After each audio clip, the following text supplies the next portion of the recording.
आज हम लोग ये देखेंगे कि न्यूक्लियस में दो प्रकार के कॉन्स्टिट्यूएंट्स हमको मिले, जैसे कि प्रोटॉन्स और न्यूट्रॉन्स। उनके नंबर के बेसिस पर हमने लास्ट क्लास में आपने ये भी देखा कि एक शब्द, एक नाम हमने बनाया था एटॉमिक नंबर, परमाणु क्रमांक, जिसको हम Z से रिप्रेजेंट करते हैं। और एक चीज़ हमने बनाई थी atomic mass number. Atomic mass number किसको कहा जाता है? तो आंसर है प्रोटॉनों की संख्या, नाभिक के अंदर उपस्थित प्रोटॉनों की संख्या और न्यूट्रॉनों की संख्या का जो जोड़ आता था उसे एटॉमिक मास नंबर बोलते हैं। ठीक है, अगर हम एटॉमिक मास नंबर में परमाणु द्रव्यमान संख्या में परमाणु क्रमांक यानी कि प्रोटॉनों की संख्या को माइनस कर दें तो न्यूट्रॉनों की संख्या मिल जाती है। उसका हम लोगों ने एक सिंबल भी बनाया था। और सिंबल कैसे बनाते हैं? तो उसके नीचे की ओर हम उसका परमाणु क्रमांक लिखते हैं, एटॉमिक नंबर, और उसके उस सिंबल के ऊपर उस एलिमेंट का जो भी सिंबल होता है उसके सिंबल के ऊपर हम उसका एटॉमिक मास नंबर लिखते हैं, परमाणु द्रव्यमान संख्या। मैं एक बार फिर से आपको याद दिला देता हूं। जैसे कोई भी एटम मेरे पास है, कोई एलिमेंट है, उस एलिमेंट का सिंबल ए नहीं लेते और कुछ ले लेते, क्योंकि ए तो हम एटॉमिक मास नंबर के लिए यूज करते हैं। जैसे हमने एक सिंबल ले लिया एक्स, ठीक है, इसमें इस जगह पर हम लिखते थे जेड और यहाँ पर हम लिखते हैं ए। आपको याद होगा इसको हमने बताया था कि ये सिंबल का होता है, इसको हम बोलते हैं atomic mass number.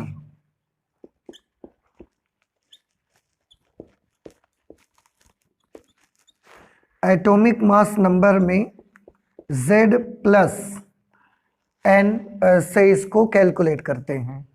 A is equal to Z plus N, और ये Z जो होता है ये एटॉमिक नंबर होता है, परमाणु क्रमांक होता है।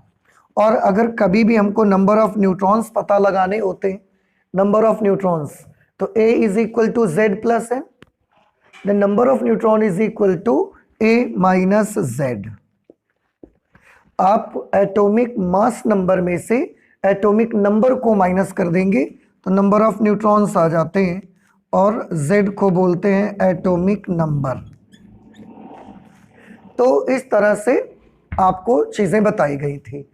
अब हम और आगे चलते हैं तो हमने देखा कि जो अलग अलग एटम्स हैं उनके जो न्यूक्लियस है उनमें जो भी कॉन्स्टिट्यूएंट्स हैं प्रोटॉन्स और न्यूट्रॉन्स, तो उनके नंबर के आधार पर, उनकी संख्या के आधार पर हमने एटम्स को 3 भागों में डिवाइड किया हुआ है। फिर से एक बार, न्यूक्लियस के कॉन्स्टिट्यूएंट्स के बेसिस पर, न्यूक्लियस के कॉन्स्टिट्यूएंट्स कौन होते हैं? न्यूक्लियस जिससे बना है वो उसके कॉन्स्टिट्यूएंट्स हैं। तो न्यूक्लियस के कॉन्स्टिट्यूएंट्स दो होते हैं, प्रोटॉन्स और न्यूट्रॉन्स। तो उनके नंबर के बेसिस पर एटम्स को 3 पार्ट्स में डिवाइड किया हुआ है। एक को बोला जाता है समस्थानिक, जिसे आइसोटोप्स कहते हैं अंग्रेजी में। आइसो आप देखेंगे, दूसरा संभारिक होता है जिसे आइसोबार्स बोलते हैं, तीसरा सम न्यूट्रॉनिक होता है जिसे आइसोटोन्स बोलते हैं। आप एक वर्ड देख रहे होंगे जो इन सब के साथ जुड़ा हुआ है, आइसो। आइसो का मतलब होता है एक जैसा। आइसो का मतलब क्या चीज होती है? एक जैसा। अब इसमें देखें समस्थानिक लिखा हुआ है, आइसोटोप्स। समस्थानिक किसको बोलते हैं? तो आंसर है ऐसे परमाणु जिनके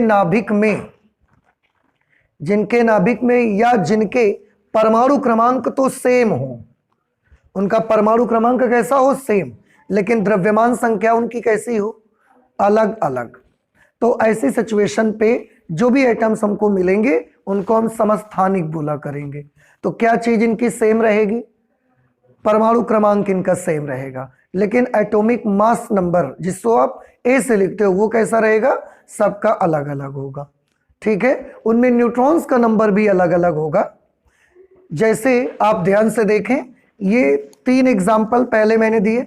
चलिए पहले इनको डिफाइन कर लेते हैं कि ये इनको किसको बोलते हैं, समस्थानिक किसको बोला जाएगा बताइए।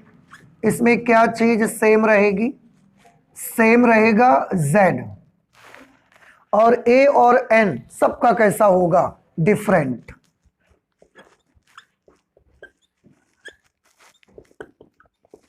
डिफरेंट A एंड N, इसका क्या मतलब हुआ, आप समझ जाएंगे ना इतने से। अगर आप इनको डिफाइन करना चाहते हैं, आप लिखना चाहते हैं, तो बड़ी आसानी से लिख सकते हैं। ऐसे परमाणुओं को जिनका परमाणु क्रमांक तो समान रहता है, परंतु उनकी परमाणु द्रव्यमान संख्या तथा उसके नाभिक में न्यूट्रॉनों की संख्या भिन्न भिन्न होती है, अलग अलग होती है, उन्हें समस्थानिक कहा जाता है। लिख लेंगे आप लोग, नहीं कर पाएंगे, क्या लिखना है बताइए फिर से एक बार। ऐसे परमाणुओं को जिनमें या जिनके परमाणु क्रमांक तो समान होते हैं, परंतु उनके द्रव्यमान संख्या तथा उनके नाभिक में न्यूट्रॉनों की संख्या अलग अलग होती है, समस्थानिक कहलाते हैं। बना लेंगे आप, ठीक है। ओके, इसकी कुछ एग्जाम्पल देखिए, यहां पर मैंने दिखाए एग्जाम्पल्स। ये पहले एग्जाम्पल लिखे हुए हैं, एक ग्रुप है एग्जाम्पल का, 1H1 1H2 1H3। इससे इन्हें आप लास्ट क्लास में भी पढ़ चुके हैं, प्रोटियम, ड्यूटेरियम और ये ट्राइटियम है, ठीक है। तीनों ही हाइड्रोजन के समस्थानिक हैं और आप देख सकते हैं कि तीनों के परमाणु क्रमांक आपस में कैसे हैं, समान। देखिए तीनों का Z नंबर सेम है, Z नंबर हम नीचे लिखते हैं ना सिंबल के, तो H इन सब का सिंबल है, क्योंकि तीनों हाइड्रोजन के एटम है, इसलिए सिंबल तो सबका सेम है, लेकिन सबका Z नंबर भी आप देखें सेम है, तो सबका Z कैसा हो गया, सेम। A सबका डिफरेंट है, देखो इसका एटॉमिक मास नंबर 1 है, इसका 2 है, इसका 3 है। सब में न्यूट्रॉन्स का नंबर भी डिफरेंट होगा। कैसे, आप न्यूट्रॉन्स कैसे निकालते हैं, number of neutrons is equal to atomic mass number minus atomic number. परमाणु द्रव्यमान संख्या में परमाणु क्रमांक माइनस कर देते हैं, तो एक में एक माइनस कर दे, कितना आएगा, 0। इसका मतलब है इसमें न्यूट्रॉनों की संख्या कितनी है, 0। तो 1H1 में कोई न्यूट्रॉन नहीं होता। और ये लास्ट क्लास में भी हमने बात की थी कि 1H1 का जो न्यूक्लियस होता है, ये सबसे छोटा एटम होता है। इसके न्यूक्लियस में, इस पूरे एटम में ही अगर हम केवल इलेक्ट्रॉन को हटा देते हैं तो नाभिक बचेगा और उसमें क्या होता है, प्रोटॉन। और आपको याद होगा इस हाइड्रोजन का, ये वाला जो हाइड्रोजन है, इसका नाभिक ही प्रोटॉन कहलाता है। लास्ट क्लास में भी हमने आपको बताया था।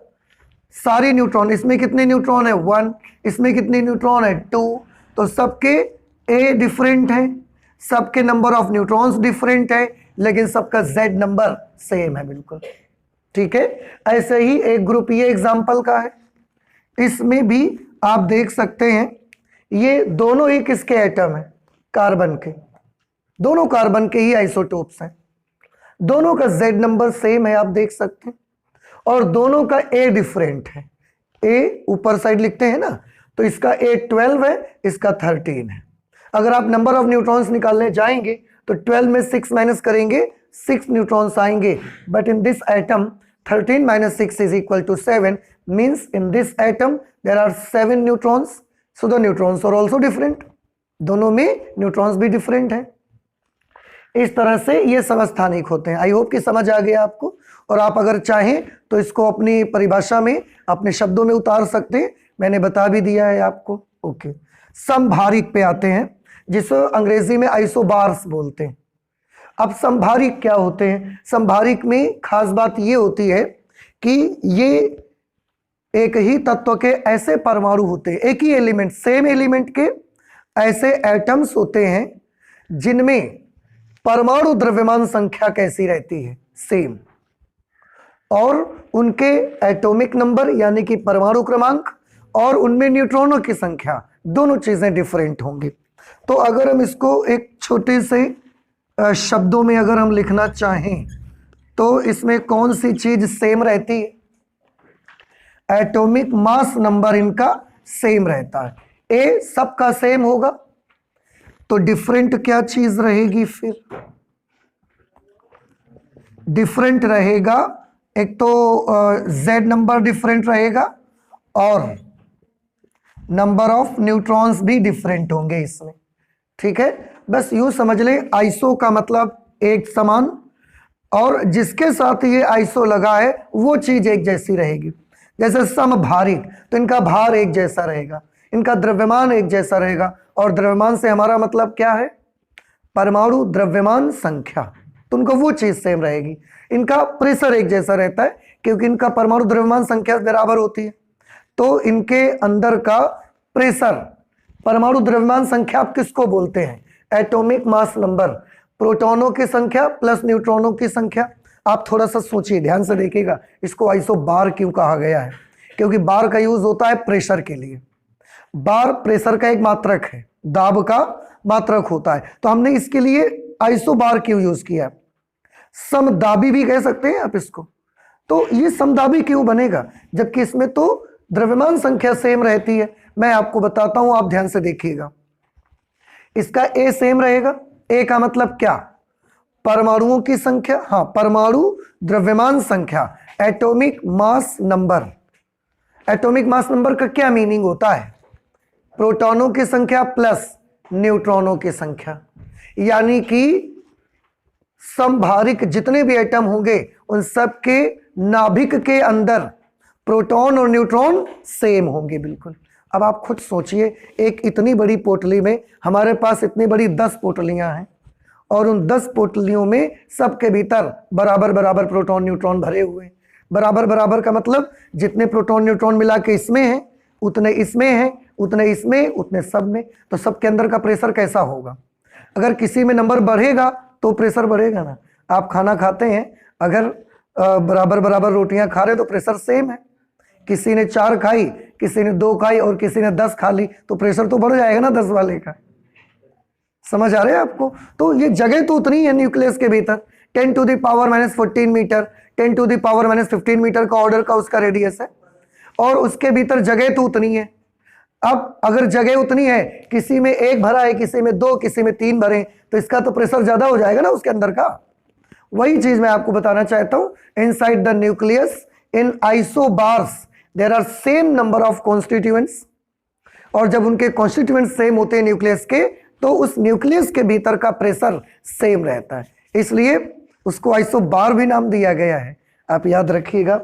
तो अभी आपको समझ आ गया कि समभारिक किसको बोलते हैं?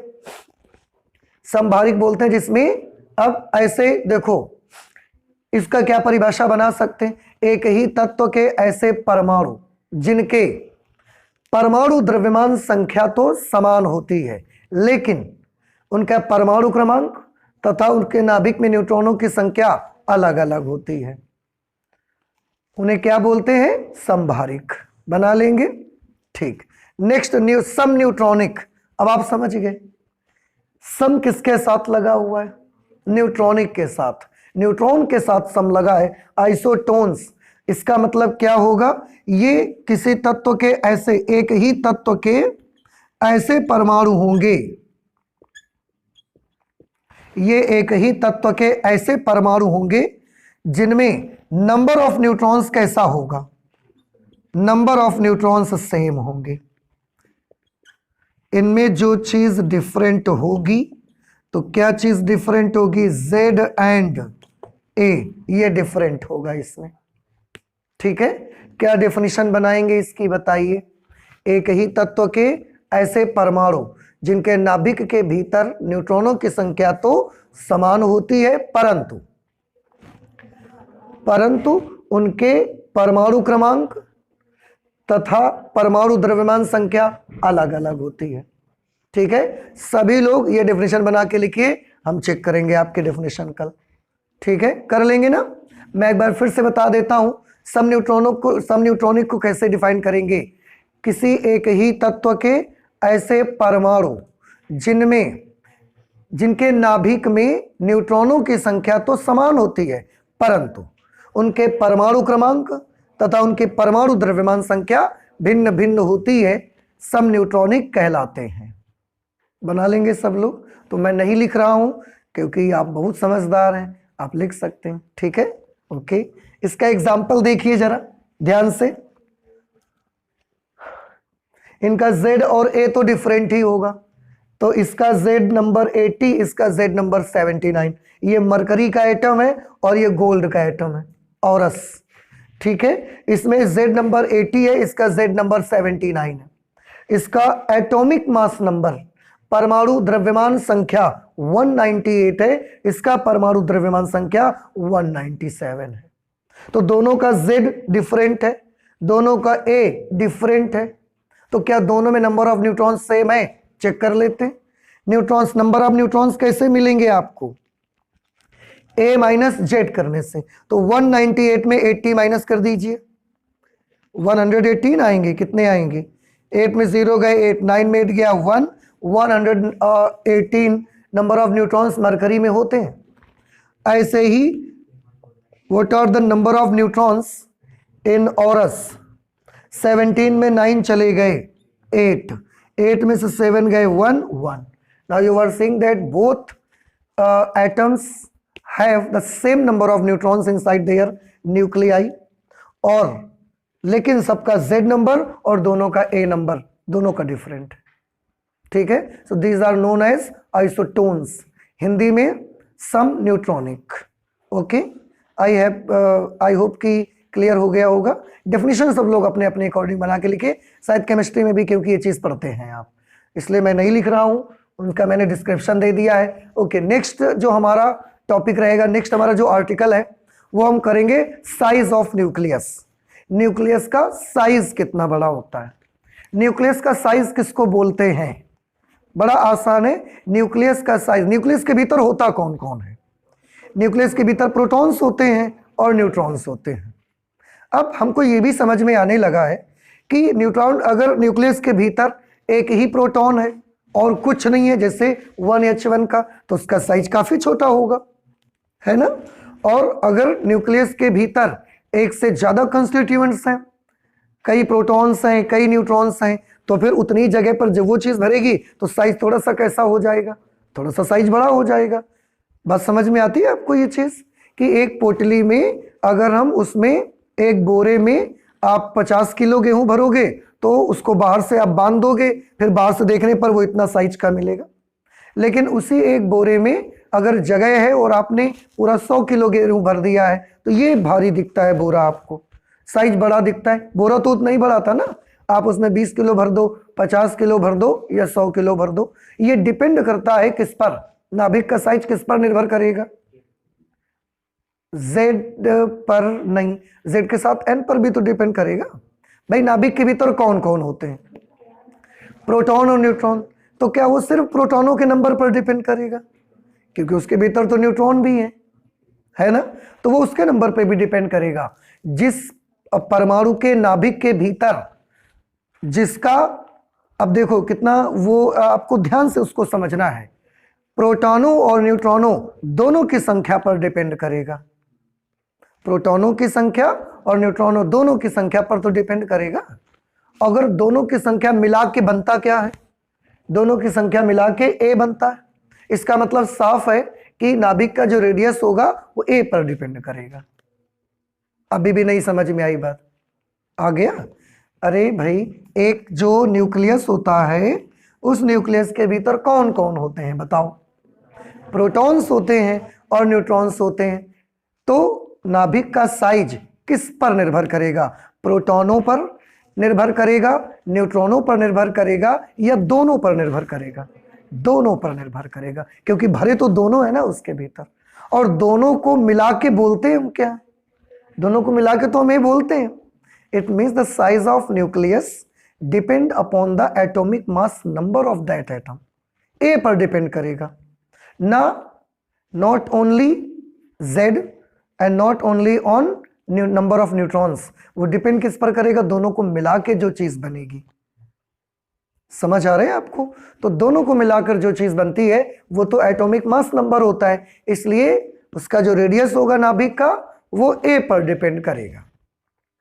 और नाभिक की त्रिज्या, नाभिक की त्रिज्या निकालने का एक फॉर्मूला बनाया गया। कि अगर ये ए पर निर्भर करता है तो इसके लिए क्या फॉर्मूला रहेगा, फिर ए पर डिपेंड करेगा तो इसका क्या कोई फॉर्मूला रहना चाहिए, क्योंकि हम देख रहे हैं किसी नाभिक में कम कॉन्स्टिट्यूएंट्स भरे हैं, कम प्रोटॉन्स और न्यूट्रॉनों के नंबर है, और किसी नाभिक में प्रोटॉन और न्यूट्रॉनों का नंबर ज्यादा है, तो किसी नाभिक का साइज थोड़ा सा छोटा रहेगा और किसी नाभिक का साइज थोड़ा सा बड़ा भी होगा। जिसका ए कम होगा, अब आप समझ रहे हैं कि जिसका ए कम होगा अर्थात जिसके प्रोटॉन और न्यूट्रॉनों का नंबर कम होगा, उस नाभिक का आकार कैसा होगा, छोटा होगा।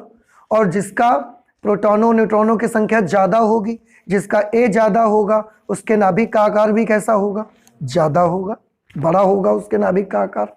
तो इसका मतलब ये ए पर डिपेंड करता है। तो ए के लिए नाभिक की त्रिज्या निकालने का हमारे पास कोई फॉर्मूला होना चाहिए, जिससे हम आपसे बोले कि चलिए हाइड्रोजन नाभिक का रेडियस बताइए, आप बता सकें हमको।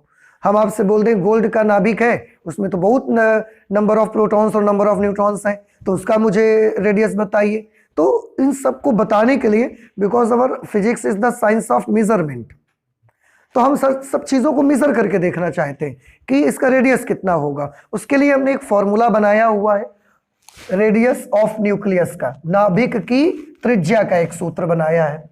क्या सूत्र बना नाभिक की त्रिज्या का? R is equal to R0 into A to the power 1/3। अभी आपने देखा कि त्रिज्या नाभिक की किस पर निर्भर करेगी, नाभिक की त्रिज्या Z पर निर्भर करेगी कि A पर निर्भर करेगी। तो अभी आपने भी बोला है कि A पर निर्भर करेगी, और अगर A पर निर्भर करेगी तो किस तरह से डिपेंड करेगी, how it will be related to A, then the radius of nucleus will be directly proportional to the 1/3 power of atomic mass number। मतलब नाभिक की जो त्रिज्या होगी वो परमाणु द्रव्यमान संख्या की 1/3 घात के अनुक्रमानुपाती होती है, अनुक्रमानुपाती। फिर उस अनुक्रमानुपात का साइन हटाने के लिए हमने क्या किया, ये वाला कांस्टेंट लगाया है। तो किसी भी नाभिक की त्रिज्या, आपको जिस भी नाभिक की रेडियस पता लगानी है, आप ये फॉर्मूला यूज करिए और उस नाभिक का रेडियस आपको मिल जाएगा। हमारी इस दुनिया में सबसे छोटा नाभिक किसका होता है? आंसर है सबसे छोटा नाभिक हाइड्रोजन, और हाइड्रोजन में भी 1H1 का सबसे छोटा न्यूक्लियस इसका होता है, क्योंकि इसके न्यूक्लियस में केवल और केवल एक प्रोटॉन होता है। तो अगर आप चाहें इसका रेडियस निकालना, तो इसके लिए एक ही जगह पर आप क्या नोट करेंगे, एक ही जगह पर आप एक लिखोगे। अच्छा, इसमें जो ये R0 आ रहा है, this is a constant term, ये एक नियतांक है, इसकी वैल्यू निकाली गई। इसकी वैल्यू कितनी निकाली गई, पाई गई कितनी, तो इसकी वैल्यू हमको मिली 1.2 इंटू 10⁻⁻15 मीटर, ये इसकी वैल्यू मिली, या 10⁻⁻15 मीटर को हम फेमटो भी बोलते हैं। तो आप चाहें तो इसको बोल सकते हैं 1.2 फेमटो मीटर। ऐसे आपको 1.2 इंटू 10⁻⁻15 मीटर लगाना पड़ता है। आप चाहें तो ये मत लगाएं, और आप बोल सकते हैं that the value of R0 is equal to 1.2 femtometer. So 10⁻⁻15 is also known as femtometer। इसलिए आप चाहें तो आप सीधे उसको फेमटोमीटर लिख दें। हम ऐसे भी लिख सकते हैं 1.2 FM। 1.2 FM means 1.2 femtometre. Okay, ये R0 की वैल्यू निकाली गई। लेकिन आप याद रखें, ये R0 की जो वैल्यू निकाली गई थी, ये मानकर निकाली गई थी। देखिए, हमने इससे पहले एक आर्टिकल पढ़ा था, उसका देखा हुआ था कि नाभिक के को अल्फा पार्टिकल, रदरफोर्ड का अल्फा पार्टिकल स्कैटरिंग एक्सपेरिमेंट आपने पढ़ा था। तो उसमें हमने देखा एक न्यूक्लियस है और यहां से हम अल्फा पार्टिकल भेजते हैं, तो ये अल्फा पार्टिकल ऐसा जाता है और उसके पास पहुंच भी नहीं पाता, यहीं से दूर से लौट आता है। तो हम नाभिक के आकार का आकलन किया था हमने, estimation of size of nucleus, नाभिक के आकार का आकलन किया था।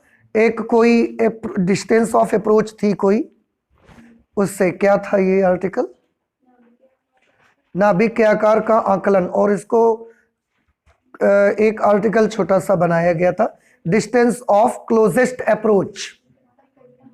हाँ, डिस्टेंस ऑफ क्लोजेस्ट अप्रोच कि कितना नजदीक वो पहुंच सकता है, उससे हमने इसको बनाया हुआ था। और ये माना गया है, थोड़ा ध्यान से देखिएगा, गौर से मेरी बात सुनिएगा, ये एक बड़ी इंपॉर्टेंट चीज मैं आपको बताने जा रहा हूं। नाभिक के भीतर, नाभिक एक बहुत छोटी सी जगह को कहते हैं 10⁻⁻14 मीटर, 10⁻⁻15 मीटर, इतनी छोटी सी जगह है। अब इतनी छोटी सी जगह में भी, उसके अंदर भी सोचिए आप, प्रोटॉन्स भी हैं, न्यूट्रॉन्स भी उसके अंदर भरे पड़े। प्रोटॉनों पर किस प्रकार का चार्ज होता है? पॉजिटिव। अब सोचिए कि एक इतना जरा सा न्यूक्लियस है और उस एक जरा से न्यूक्लियस के भीतर बहुत सारे प्रोटॉन्स भरे हुए हैं, न्यूट्रॉन भी है उनके साथ में। लेकिन आप अगर केवल प्रोटॉनों के बारे में भी सोचेंगे तो आपको एक बड़ी स्ट्रेंज, एक बड़ी विचित्र बात मिलेगी कि प्रोटॉन्स, सारे प्रोटॉन्स पर किस प्रकार का चार्ज है? पॉजिटिव। और अगर उन सब के पास पॉजिटिव है तो क्या वो एक दूसरे को प्रतिकर्षित नहीं करते? उतनी छोटी सी जगह पर वो ऐसे बैठे रहते हैं बस। तो क्यों बैठे रहते हैं भाई? All the protons have positive charge on them. इसके बावजूद भी क्या वो एक दूसरे को रिपेल नहीं करते? और अगर करते हैं तो वो सब प्रोटॉन ऐसा छिटक के दूर क्यों नहीं चले जाते? तो उसके लिए एक फोर्स के बारे में आपने पढ़ा है जिसका नाम है नाभिकीय बल, प्रबल नाभिकीय बल पढ़ा था आपने। और आपने देखा था इस दुनिया में 4 तरीके के ही फोर्सेस की कैटेगरी थी। आपको आपकी चारों तरफ आप नजरें घुमाएंगे, आपको सैकड़ों तरीके के नाम फोर्सेस के नाम मिलेंगे, लेकिन उन सब फोर्सेस को हम रिड्यूस करते करते केवल 4 बलों में बना लिया था हमने, जिसमें से वैद्युत बल था, एक गुरुत्वाकर्षण बल था, एक प्रबल नाभिकीय बल है और एक दुर्बल नाभिकीय बल। याद आएगा आपको, क्लास 11th के फर्स्ट लेसन में आपने ये किया था। अब यहां पर जैसे मैंने अभी एक क्वेश्चन किया कि न्यूक्लियस का साइज तो इतना छोटा होता है, only 10⁻⁻14 metre radius, and this is a very minimum distance. बहुत ही छोटा रेडियस है, शॉर्ट रेडियस है उसका। इतने रेडियस के भीतर इतने प्रोटॉन्स, 79, 80 प्रोटॉन्स बैठे रहते हैं और सबके पास प्लस चार्ज है। क्या वो एक दूसरे को रिपेल नहीं करते? तो आंसर है वो सब एक दूसरे को प्रतिकर्षित करते हैं। अगर प्रतिकर्षित करते हैं तो ऐसा छिटक के दूर क्यों नहीं जाते? वो सब इतनी जरा सी जगह पर कैसे बैठे रहते हैं? तो आंसर है प्रबल नाभिकीय बलों की वजह से बैठे रहते हैं। और प्रबल नाभिकीय बल इन सभी धनावेशों को, प्रबल नाभिकीय बल इन सभी धनावेशों को क्या करे रखता है? बांधे रखता है। तो प्रबल नाभिकीय बल कूलॉम बल के जैसा नहीं होता कि उसने प्लस प्लस को देखा प्रतिकर्षित कर दिया, प्लस माइनस को देखा आकर्षित कर लिया। ये फंक्शन, ये काम, ये नेचर कूलॉम बल का होता है। तो न्यूक्लियर फोर्स का नेचर क्या है? न्यूक्लियर फोर्स का नेचर ये है, जो स्ट्रॉन्ग न्यूक्लियर फोर्स है वो नाभिक के भीतर एक जैसे आवेशों के पार्टिकल को भी क्या करके रखता है? बांध के रखता है। बात समझ में आई? तो अब ये जो R0 की वैल्यू थी, ये जब निकाली गई तो ये मान के निकाला गया था कि जब हम नाभिक के पास ऐसा अल्फा पार्टिकल भेजते हैं, अब देखिए नाभिक के भीतर जितने प्रोटॉन न्यूट्रॉन हैं उनके बीच आपस का भी बल लग रहा है। कौन सा? नाभिकीय बल। अभी हम बता रहे हैं आपको। अगर अल्फा पार्टिकल जाएगा तो इस नाभिक में कैसा चार्ज है? प्लस। अल्फा के पास कैसा है? प्लस। इस प्लस और प्लस के बीच में कैसा बल लगेगा? कूलॉम। सोचिए थोड़ा सा आप, यहां जो न्यूक्लियस है उसके अंदर उसके जो भी कॉन्स्टिट्यूएंट्स हैं, प्रोटॉन्स, न्यूट्रॉन्स, उन सब के बीच कौन सा बल लग रहा है? नाभिकीय बल। और यहां से जो अल्फा पार्टिकल जाता है, उस अल्फा पार्टिकल उस न्यूक्लियस के बीच कौन सा बल लगता है? कूलॉम बल। तो फिर मन में ये क्वेश्चन आया कि क्या जब ये इतना नजदीक चला जाएगा तो क्या नाभिकीय बल जो इन पर लगता है इसको भी लग के खींच ले, लग जाए इस पर भी? तो इसका ये बताया गया कि जो न्यूक्लियर फोर्स होता है ये एक, this is a very short range force. ये एक छोटा सा दूरी तक ही काम करता है। इसको आप हिंदी में लघु परासी बल भी बोल सकते हैं। ये बहुत छोटी दूरी पे काम करता है, केवल 10⁻⁻14 10⁻⁻15 डिस्टेंस तक ही काम करता है, इसके बाद इसका काम करना बंद हो जाता है। तो केवल नाभिक के कॉन्स्टिट्यूएंट्स को बांध के रखता है, और जब अल्फा पार्टिकल जाता है तो ये बल उस पर काम नहीं करता। उस पर कौन सा बल काम करता है? कूलॉम बल। और कूलॉम बल का नेचर ये है कि ये प्लस है, ये प्लस है, दूर भगा दो तो दूर भगा देता है उसको। ये मान करके, जबकि आप देखिए, जबकि इसके जितने भी कॉन्स्टिट्यूएंट्स न्यूक्लियस के हैं, इन सब के बीच भी आपस का बल लग रहा है, पर हमने उन सारे फोर्सेस को इग्नोर किया, अल्फा पार्टिकल को भेजा। तो ये अल्फा पार्टिकल पर कितना कूलॉम बल लगाएगा, बस इस एक बल को केवल हमने देखा, और उस एक बल को देखते हुए आर नॉट की वैल्यू मिली 1.2 into 10⁻⁻15 metre. This is the distance of closest approach, जो कि हमने Rutherford's alpha particle scattering experiment में पढ़ा हुआ था। वहां से ये वैल्यू मिली, जिसे 1.2 फेम्टोमीटर भी कह सकते हैं आप। समझ आया आपको? अच्छा, अब आर नॉट की अब थोड़ा ध्यान से देखिए। अगर मैं आपसे बोलूंगा कि हाइड्रोजन 1H1 के नाभिक की त्रिज्या बताओ, आप क्या करोगे? 1H1 के नाभिक की त्रिज्या बताइए, आप क्या करेंगे? आप ये वाला फॉर्मूला यूज करेंगे। एक ही जगह कितना लिखेंगे बताइए? एक ही जगह 1 लिख देंगे, और आर नॉट की जगह ये लिख देंगे। तो जब एक ही जगह 1 लिखोगे तो ये तो 1 हो जाएगा, तो किसके बराबर रेडियस आ जाएगी? आर नॉट के बराबर। इसका क्या मतलब हुआ कि जो 1H1 का न्यूक्लियस होता है, हाइड्रोजन का जो सबसे छोटा एटम है 1H1, उसका जो नाभिक है उसकी त्रिज्या कितनी के बराबर आएगी? 1.2 फेम्टोमीटर। और एक चीज बताइए, और एक चीज सोचिए कि 1H1 का नाभिक होता क्या है? प्रोटॉन। कल से हम बता रहे हैं, पिछली क्लास से आपको, कि 1H1 का न्यूक्लियस किसको बोलते हैं? 1H1 के न्यूक्लियस को तो प्रोटॉन बोलते हैं। इसका मतलब ये रेडियस किसका आएगा? ये प्रोटॉन का रेडियस है। तो प्रोटॉन का रेडियस भी आप पता लगा सकते हैं। और ऐसा अगर 1 प्रोटॉन, 2 प्रोटॉन, 3 प्रोटॉन, 4 प्रोटॉन, ऐसा सब मिलके भर जाएंगे तो उसका रेडियस क्या होगा? बढ़ जाएगा थोड़ा सा, और बढ़ेगा तो वो आप, यही सूत्र है आपके पास, आप निकालते रहिए। अगर आपको गोल्ड के नाभिक की त्रिज्या चाहिए, नाभिक की, परमाणु की बात नहीं कर रहा हूं मैं, ऑलरेडी मैंने लिख के रखा है, that is it is the radius of nucleus, not atom. Radius of nucleus मैंने लिखा हुआ है, तो उसके लिए एक ही जगह पर क्या लिखना है? 197, आर नॉट की जगह पे 1.2 फेम्टोमीटर, और जैसे ही कैलकुलेट करोगे you will get the radius of gold nucleus. Gold nucleus, atom की बात नहीं कर रहा हूं मैं। तरीका समझ आ गया?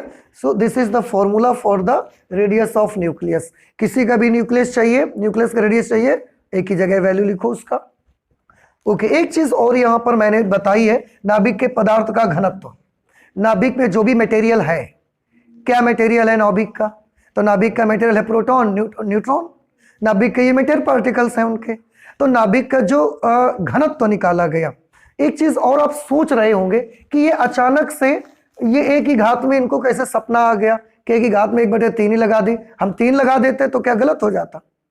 तो ये तो जबरदस्ती की बात हो गई। आप ऐसा सोच सकते हो, लेकिन आपने, किसी ने पूछा नहीं हमसे, पर आप ये पूछ सकते थे कि आपको अचानक कैसे ये लगा कि एक ही घात में 1/3 ही लगेगी, हम 10 लगा के काम चलाएं तो क्या गलत है? तो गलत है। तो आपको कैसे सपना आ गया रात में कि आज सुबह जाइए फिर और एक ही घात में 1/3 लगा के बच्चों को बताइए? तो हमको सपना नहीं आया, इसके पीछे एक सीक्रेट है, मैं आपको बताता हूं, आप थोड़ा ध्यान से देखिएगा। आपने द्रव्यमान का फॉर्मूला पढ़ा हुआ है, द्रव्यमान बराबर आयतन गुणे घनत्व, ठीक है? अच्छा, नाभिक को कैसा माना गया है? त्रिकोण के आकार का, गोले के आकार का, घन के आकार का, शंक्वाकार, कैसा माना है आपने? गोलाकार। तो गोले का आयतन क्या होता है? 4/3 पाई आर क्यूब इंटू रो। अब यहां से हम तो रेडियस की बात करना चाहते, तो रेडियस के बारे में बात करिए। रेडियस की बात करो, ये सब इधर भेज दो। R cube is equal to 3m/4 pi into rho. समझ में आया? तो आर इज इक्वल टू, ये 3 पावर जाएगी तो उधर ये हो जाएगा 3/4 पाई रो टू दी पावर 1/3, और m टू दी पावर भी कितना हो जाएगा? 1/3, ये पावर 3 सब में 1/3 लगा लेगा। अब 3, 4, पाई ये सब कांस्टेंट। मटेरियल नाभिक के भीतर का जो पदार्थ है वो भी तो सबका सेम है। एटम चाहे जिसका होगा, सबके नाभिक के भीतर प्रोटॉन ही और न्यूट्रॉन ही तो हैं। तो अगर आप ये बात करें कि नाभिक चाहे जिस एटम का ले लीजिए आप, सब नाभिकों का पदार्थ, सारे नाभिक बने तो एक ही चीज से हैं, और वो एक चीज क्या है? Proton neutron. आप सोचिए, गोल्ड का एटम के नाभिक के भीतर क्या कुछ दूसरी चीजें भरी हैं क्या? तो नाभिक चाहे जिस एटम का लीजिए, सबके कॉन्स्टिट्यूएंट्स कैसे हैं? सेम। सबका मटेरियल कैसा है? सेम। इसलिए सबका डेंसिटी कैसी होगी? सेम। तो इसको भी हमने क्या मान लिया? कांस्टेंट। अब अगर ये सारी चीजें कांस्टेंट हो गई तो R will be directly proportional to m⁻⁴ m is what? m is mass. Mass. और हमारे इस सिंबल में मास कौन है? किसके साथ द्रव्यमान लगा हुआ है? A के साथ द्रव्यमान लगा हुआ है। So this was the reason we have taken here 1/3 power of A। समझ आया? तो ये आपको पूछना चाहिए था, पर चलिए मैंने बता दिया, कोई वो नहीं है। अभी आपको समझ आ गया कि अब तो आपको समझ गए ना कि मुझे रात में सपना नहीं आया था, वो इसके पीछे क्या सीक्रेट था वो मैंने आपको बताया है।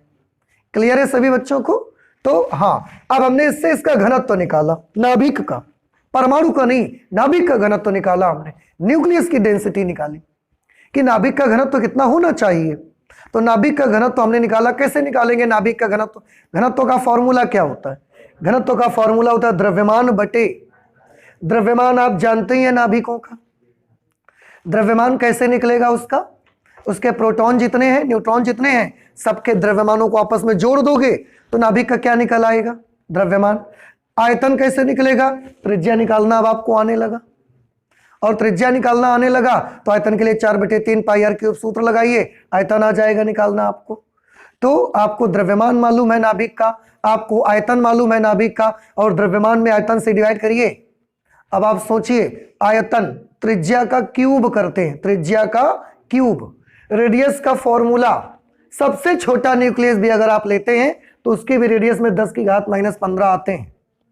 अब रेडियस का क्यूब अगर करेंगे तो 10⁻⁻45 बनेगा, 10⁻⁻45।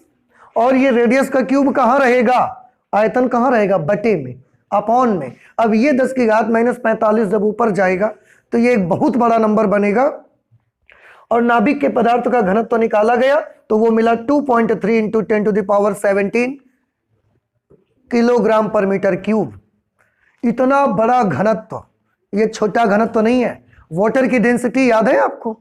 1 × 10⁻3, केवल 1000 किलोग्राम पर मीटर क्यूब।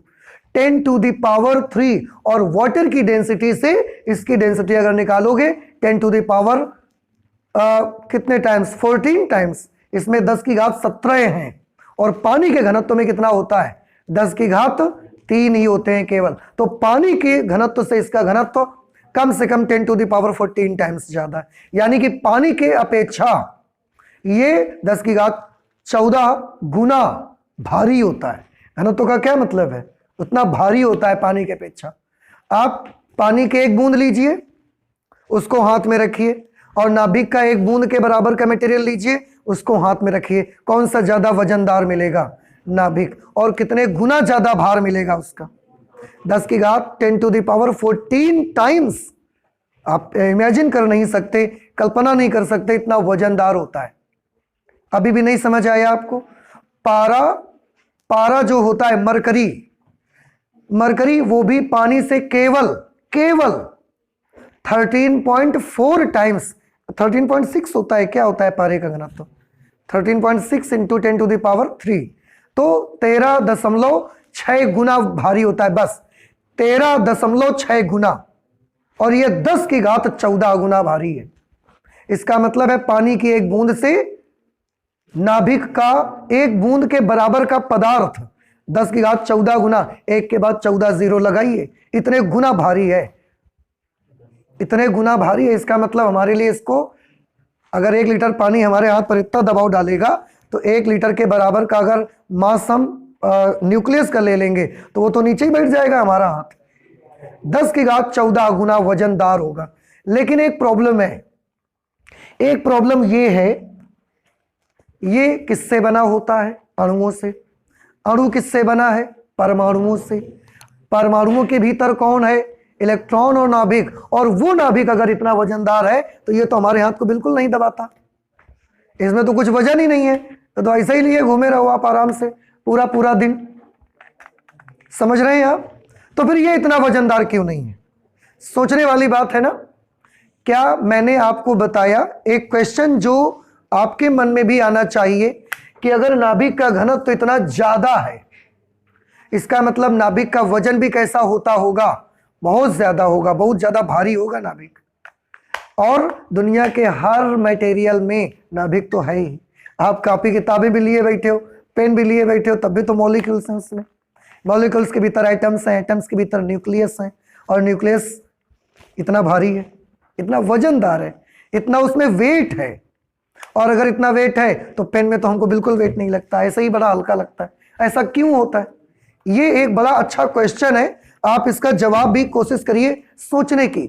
मैं आपको बताता हूं, देखिए क्वेश्चन समझ में आया आपको कि अगर नाभिक का घनत्व तो इतना ज्यादा होता है, इसका मतलब नाभिक बहुत वजन होगा नाभिक में। तो हम तो जो चीजें हाथ में लेते हैं, जो भी चीज है, हम जो कपड़े पहनते हैं उन सारे कपड़ों में अणु है, परमाणु है, उनके भीतर नाभिक है, तो हम तो बड़ी आसानी से पहन लेते हैं, हमको तो वजन नहीं लगता, ज्यादा महसूस नहीं होता। तो ऐसा क्यों? तो इसका जवाब ये है, सुनिए, इसका जवाब ये है कि ये जो डेंसिटी निकाली गई है नाभिक की, ये जो नाभिक का घनत्व तो निकाला गया है, ये मान के निकाला गया है कि सारे नाभिक ऐसे एक दूसरे में चिपके हुए हैं, पास पास बिल्कुल, और ये मान करके उनकी डेंसिटी निकाल दी गई है। तो क्या एक्चुअली एक पदार्थ में जितने भी करोड़ों अरबों नाभिक होते हैं सब ऐसे चिपके रहते हैं? नहीं चिपके रहते। तो कैसे रहते हैं? सुनना ध्यान से। यहां एक न्यूक्लियस है, इस न्यूक्लियस के बाद 10 की घात 4 गुना जगह खाली पड़ी है। क्यों? क्योंकि नाभिक किसके भीतर है? परमाणु के भीतर है। तो एक छोटा सा न्यूक्लियस यहां पर है, उसके बाद 10 की घात 4 गुना जगह खाली पड़ी है, फिर बगल में 10 की घात 4 गुना जगह खाली है, तब जाके दूसरा न्यूक्लियस आएगा। आप देखिए ना, ये एक परमाणु है, एक परमाणु ये है, परमाणु है, लेकिन नाभिक इसका कहां पर है? ये है। तो ये न्यूक्लियस इस वाले एटम का, ये न्यूक्लियस इस वाले एटम का, इसके बाद कितनी जगह खाली पड़ी है? 10 टू द पावर 4, और उसके बाद भी 10 टू द पावर 4 जगह खाली पड़ी है, तब जाके दूसरा न्यूक्लियस आता है। तो एक्चुअली जो न्यूक्लियस होते हैं वो ऐसे बिल्कुल पास पास चिपके हुए होते हैं, ऐसा नहीं है। और ये डेंसिटी यही मान के निकाली गई है। और जबकि न्यूक्लियस का अरेंजमेंट कैसा है कि एक न्यूक्लियस आएगा, उसके बाद 10,000 गुना आप ऐसे ही खाली चले जाइए, फिर क्या होगा? फिर दूसरा आइटम शुरू होगा। तो न्यूक्लियस चिपके हुए नहीं रहते हैं, दूर दूर की वजह से वो ज्यादा वजनदार हमको महसूस नहीं होते। ओके, अगला जो हमारा आर्टिकल है वो हम लेंगे आइंस्टीन का द्रव्यमान ऊर्जा समीकरण। अब इसको हम हटा देते हैं, आइंस्टीन का मास एनर्जी इक्वेशन। आइंस्टीन जो साइंटिस्ट थे, उनसे पहले जैसे कि हम लोग हमेशा सोचा करते थे कि ये पूरी की पूरी दुनिया जो है, ये पूरी की पूरी दुनिया किससे मिलकर बनी हुई है। जैसे कि हम लगातार अणुओं को, परमाणुओं को, नाभिक को, सबको तोड़ के देखते रहते थे कि किससे दुनिया बनी हुई है। वो एक पार्टिकल हमको मिले जिससे पूरी की पूरी दुनिया बनी हुई है। अभी कुछ सालों पहले 2013-14 के आसपास, 14-15 के आसपास एक आया था गॉड पार्टिकल का नाम, शायद हल्ला हुआ था बहुत कि गॉड पार्टिकल आया। मतलब ये खोज हुई कि गॉड पार्टिकल एक ऐसा पार्टिकल है जिससे सारे कॉन्स्टिट्यूएंट्स बने। तो आइंस्टीन के पहले हम लोग लगातार ये प्रयास में रहते थे कि दुनिया किससे बनी हुई है।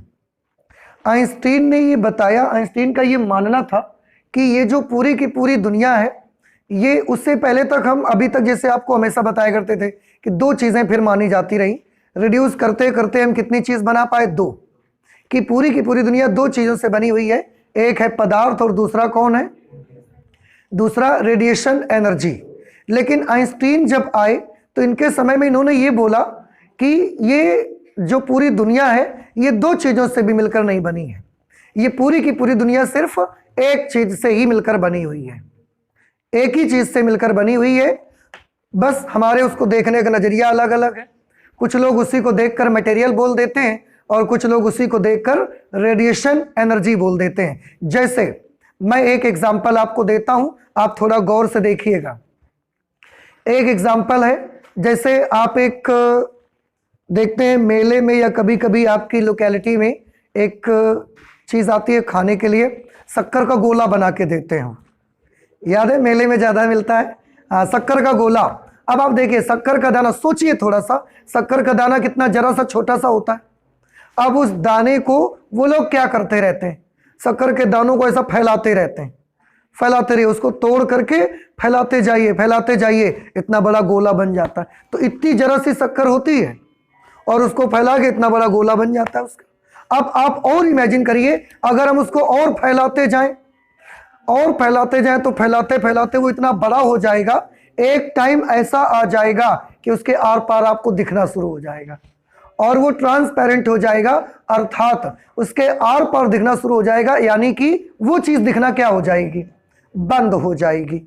तो हम क्या बोलेंगे, पहले तो ये शक्कर थी, इसको क्या बोल रहे थे, मटेरियल, और अब हमने उसको बड़ा करते गए, फैलाते गए, इतनी बड़ी हो गई, पूरा ऐसे फैला दिया हमने कि वो हमको दिखनी भी बंद हो गई।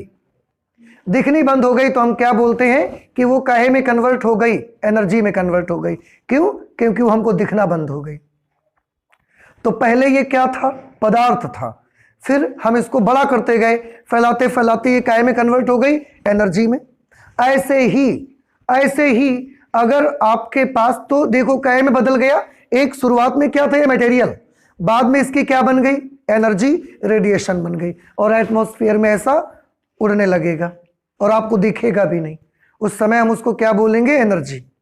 ऐसे ही अगर आप पानी की भाप बन के जा रही है, ऐसे भाप बन के जा रही है जो ट्रांसपेरेंट है, आपको नहीं दिखती ज्यादा, अब उसको आप दबाते जाइए, भाप को आप दबाइए, कंप्रेस कीजिए, जब आप दबाएंगे तो उसको सबसे पहले क्या बन जाएगा, पानी बनेगा, मटेरियल बनना शुरू हो गया। देखो, तो पहले ये भाप क्या थी, एनर्जी थी, उसके बाद हमने इसको दबाना शुरू किया, पानी बना, मटेरियल, और कंप्रेस कर दीजिए, कंप्रेस करते करते क्या बना लेंगे आप, सॉलिड बना सकते हैं। तो आइंस्टीन का ये कहना था कि अगर कोई आपके पास सॉलिड चीज है, मटेरियल, सॉलिड का मतलब मटेरियल, अगर मटेरियल है उसको ऐसा फैलाते जाइए, तो जब बहुत ज्यादा फैला देंगे तो वो ट्रांसपेरेंट हो जाएगी, उसके आर पार आपको दिखने लगेगी, और उस वक्त हम उसको क्या बोल देंगे कि ये क्या बन गई, एनर्जी बन गई, रेडिएशन बन गया ये। तो मटेरियल किस में बदला जा सकता है, रेडिएशन। और अगर रेडिएशन को आप दबाते जाइए एनर्जी को, तो लास्ट में जाके जब उसको बहुत दबा दिया जाएगा तो वो क्या बन जाएगा, वो मटेरियल बन जाएगा। और उसके लिए एक्सपेरिमेंट भी हुए, उस समय उसके लिए एक्सपेरिमेंट भी हुए। कैसे एक्सपेरिमेंट हुए, उन्होंने क्या किया, ये एक प्लेटिनम का मटेरियल ले लिया। प्लेटिनम सबसे कड़ा मटेरियल होता है, सबसे हार्ड मैटर होता है ये, और उस हार्ड मटेरियल में हम ये मान सकते हैं कि उसके सारे के सारे एटम्स ऐसा एक दूसरे से सटे हुए रहते हैं, हम ये मान लेते हैं, क्योंकि ये प्लेटिनम का पीस है और प्लेटिनम एक बहुत ही हार्ड मेटल है, तो मान लेते हैं कि उसके जो परमाणु है वो ऐसे सेट हैं, मान लिया। अब यहां से सन है कहीं बहुत दूर, सूर्य, और यहां से ऐसे एनर्जी आ रही है, ऐसे। तो हमने क्या किया, प्लेटिनम का एक गुटका सन के एनर्जी में रखा गया। जब सन की एनर्जी में प्लेटिनम का टुकड़ा रखा गया, इसका वजन तौल के रखा गया, नाप के पहले कि कितना इसका वजन है, बिल्कुल एक्यूरेसी के साथ इसका वजन तौला गया, नाप के रख दिया। इसके बाद सन से आने वाले रेडिएशन को इसमें पढ़ने दिया गया। अब सन से आने वाला रेडिएशन जो है उसको जब पढ़ने दिया तो हमने सन से, क्योंकि बहुत ज्यादा टेम्परेचर है तो उससे जो रेडिएशन आएगा बहुत ज्यादा प्रेशर से आएगा। जब वो रेडिएशन यहां पर आएगा, इसमें ऐसा जाएगा, इसमें जाएगा तो यहां अंदर जाते हुए वो क्या होगा, दबेगा। आप देखो ऐसा जाएगा ना, वो ऐसे फैल के आया और यहां अंदर जाते जाते क्या हो रहा है, दबते जाएगा। तो जब ये रेडिएशन एनर्जी ऐसे दबते जाएगी तो दब दब करके यहां पर उसका क्या बनना चाहिए, एनर्जी आई, एनर्जी दबेगी तो क्या बनेगा, मटेरियल। आप सोच सकते हैं कि परावर्तित हो जाएगी, लेकिन ये भेजने वाला यहां से कौन है, सन, इसका प्रेशर बहुत ज्यादा है तो वापस लौटने का तो नाम नहीं लेगी, बहुत ज्यादा प्रेशर से रेडिएशन भेजेगा तो ये एनर्जी जाएगी और इसमें जाके ऐसा दबेगी, कस के दब गई। उसके बाद हमने इसको निकाला, इसको लिया, इसको तौला और देखा कि इसका वजन बढ़ गया है। कितना बढ़ गया, 1 इलेक्ट्रॉन का जितना द्रव्यमान होता है उतने के बराबर इसका द्रव्यमान बढ़ गया। यानी कि आया यहां से कौन, रेडिएशन एनर्जी, और इसका द्रव्यमान बढ़ गया। इसका मतलब वो रेडिएशन दबा और दब के उसका क्या बन गया, मटेरियल बन गया, और मटेरियल में क्या बना, इलेक्ट्रॉन बन गया। तो उसका द्रव्यमान हमने देखा पहले के अपेक्षा 1-2 इलेक्ट्रॉन के बराबर उसका द्रव्यमान क्या हो चुका है, बढ़ चुका है, हुआ, प्रैक्टिकल हुआ, ये तब देखा गया। ऐसे ही अगर 1 इलेक्ट्रॉन को हम ऐसा तोड़ते जाएं और उसको तोड़ तोड़ के खूब फैला दें तो वो गायब हो जाएगा, आपको दिखना बंद हो जाएगा। और अगर गायब हो गया तो हम उसको क्या बोल देंगे कि इसका क्या बन गया, रेडिएशन बन गया। तो इसका मतलब हम द्रव्यमान को किस में, ऊर्जा में, और ऊर्जा को द्रव्यमान में क्या कर सकते हैं, बदल सकते हैं। और वो किससे पॉसिबल हो पाया, आइंस्टीन के द्रव्यमान ऊर्जा समीकरण से। तो आइंस्टीन का क्या कहना था कि पूरी दुनिया एक ही चीज से मिलकर बनी है, कुछ लोग उसी को द्रव्यमान बोलते हैं, मटेरियल, और कुछ लोग उसी को क्या बोलते हैं, एनर्जी, रेडिएशन बोलते हैं। बात समझ आई आपको। अच्छा, हम चाहें तो द्रव्यमान को ऊर्जा में और ऊर्जा को द्रव्यमान में बदल सकते हैं, लेकिन ये कैसे पता लगता कि कितनी एनर्जी आने से कितना द्रव्यमान बनता है। उसके लिए उन्होंने एक फॉर्मूला बताया कि अगर आप m द्रव्यमान को बर्बाद करते हैं, डिस्ट्रॉय करते हैं, तो उससे कितनी एनर्जी बनेगी। तो m द्रव्यमान को डिस्ट्रॉय करने से जो एनर्जी बनेगी उस एनर्जी का फॉर्मूला उन्होंने दिया m इंटू सी स्क्वायर के बराबर। ये एनर्जी का फॉर्मूला उन्होंने दिया। बात समझ में आई। जहां m क्या चीज है, द्रव्यमान। देखो E को तो क्या बोलेंगे, ऊर्जा, m को क्या बोलेंगे, द्रव्यमान, और C को आप सभी लोग जानते हो प्रकाश की चाल बोला जाएगा। ठीक है, तो हम जब चाहें किसी भी द्रव्यमान को ऊर्जा में बदल सकते हैं, और ऊर्जा को देखो, द्रव्यमान को फैलाते जाइए क्या बन जाएगी, ऊर्जा, और ऊर्जा को छोटा करते जाइए, दबाते जाइए, क्या बन जाएगा, द्रव्यमान।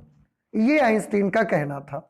जब इस फॉर्मूले के बारे में उन्होंने बताया तो हमने एक छोटा सा काम किया कि हमारे पास जो न्यूक्लियस को, द्रव्यमान को नापने के लिए हमारे पास जो मात्रक बनाया है वो क्या बनाया गया, 1 AMU, एक एटॉमिक मास यूनिट।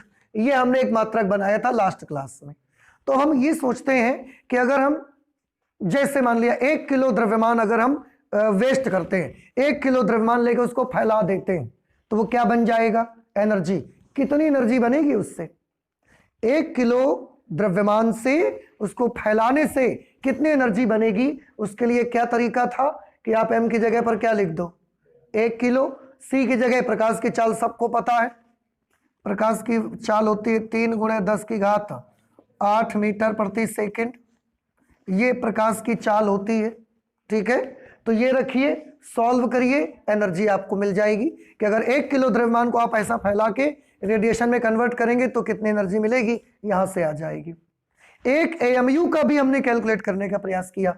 1 AMU द्रव्यमान कितने किलो के बराबर होता है, 1.660539 इंटू 10⁻⁻27 kg के बराबर। तो हमने 1 AMU के तुल्य ऊर्जा निकालने की कोशिश की। 1 AMU के तुल्य ऊर्जा, ऊर्जा का फॉर्मूला क्या है, m इंटू सी स्क्वायर। m की जगह पर क्या लिखेंगे, 1.660539 इंटू 10⁻⁻27 और c का स्क्वायर करेंगे तो ये हो जाएगा 9 इंटू 10⁻16। इससे ये आंसर काहे में आएगा, जूल में, जूल में। लेकिन क्योंकि इसमें पावर बहुत ज्यादा आ रही थी तो हमने इसको इलेक्ट्रॉन वोल्ट में कन्वर्ट किया। 1.6 इंटू 10⁻⁻19 से डिवाइड कर देंगे तो ये काहे में बदल जाएगा, ये एनर्जी इलेक्ट्रॉन वोल्ट में कन्वर्ट हो जाएगी। अब कैलकुलेट तो हम नहीं करेंगे, आप चाहें तो कैलकुलेट कर सकते हैं। ये वैल्यू आती है 931.5 इतने वैसे इंटू 10⁻6 इलेक्ट्रॉन वोल्ट आती है। 931.5 इंटू 10⁻6 इलेक्ट्रॉन वोल्ट, और 10⁻6 इलेक्ट्रॉन वोल्ट जो होंगे वो उसको बोलते हैं 1 million electron volt, million electron volt.